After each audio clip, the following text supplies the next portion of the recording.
Salut les débrouillards, alors je ne suis pas avec vous, mais j'ai quand même préparé cette petite vidéo pour vous présenter ma minute scientifique.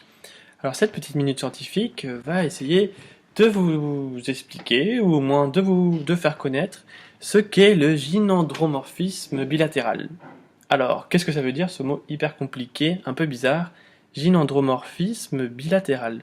Donc en fait, si on le décompose, je vous laisse quand même 2 petites minutes, parce que c'est une vidéo interactive. Si vous avez des idées, réfléchissez. Réfléchissez. Je sais que c'est le matin, il est un peu tôt. Alors, vous avez des idées? Non. Le gynandromorphisme bilatéral. Qu'est-ce que ça veut bien dire? Si on décompose le mot, en fait, c'est tout simple. Gyn, ça veut dire femelle. Andro, ça veut dire mâle. Morphisme, bon, c'est la forme. Et puis bilatéral, les deux côtés. Donc, en fait, si on réfléchit un petit peu, ce serait quelque chose. Ça serait un être vivant qui aurait un côté mâle et un côté femelle. C'est une maladie génétique rare, mais qui existe. Donc pourquoi je vous parle de ça? C'est parce qu'en fait, dans le Wilson Journal of Ornithology, il y a eu un article il n'y a pas très longtemps sur un oiseau qui aurait un gynandromorphisme bilatéral. C'est assez rare de trouver cette forme dans la nature. Donc en fait, c'est un cardinal, parce que normalement, les cardinaux sont rouge vif pour les mâles, et brun, marron, un peu bizarre, gris pour les femelles. Et donc là, on a un cas très très rare d'avoir vraiment un oiseau qui est pratiquement découpé vraiment au milieu du corps, ou avec un côté mâle et un côté femelle, très très distinct, avec les deux couleurs qu'on distingue vraiment très bien. Donc ça, c'est déjà très rare d'en trouver dans la nature. Et pourquoi il y a eu cette étude? C'est parce que le scientifique a pu suivre cet oiseau pendant 40 jours, donc voir un peu son comportement, comment il est.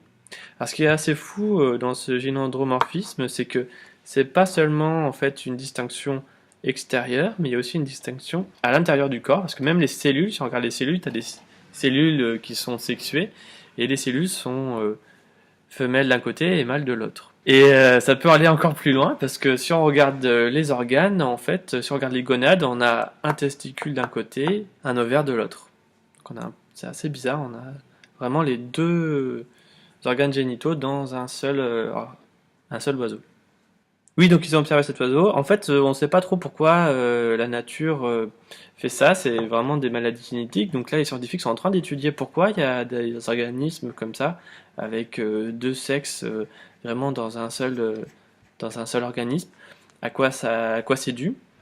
Ce qui est très bizarre, c'est que c'est pas forcément dû aux gonades, mais ça serait les cellules elles-mêmes qui, en se divisant au fur et à mesure autour des autres cellules, et c'est les cellules qui déterminent eux-mêmes leur sexe. C'est pour ça qu'au tout début, en fait, il y a une malformation, et puis on aurait des deux côtés d'un organisme les deux sexes qui seraient à part. Donc on n'a pas que des oiseaux, parce que les oiseaux c'est assez rare, mais on a plein d'autres organismes. Je vais vous montrer des photos. Vous avez aussi des crustacés, vous avez des poules, vous avez des araignées, des papillons, des insectes, beaucoup d'insectes. Bon, les hommes pas encore, hein. Allez, bon voilà, ça suffit pour ma minute scientifique. C'est vraiment bizarre. Au revoir.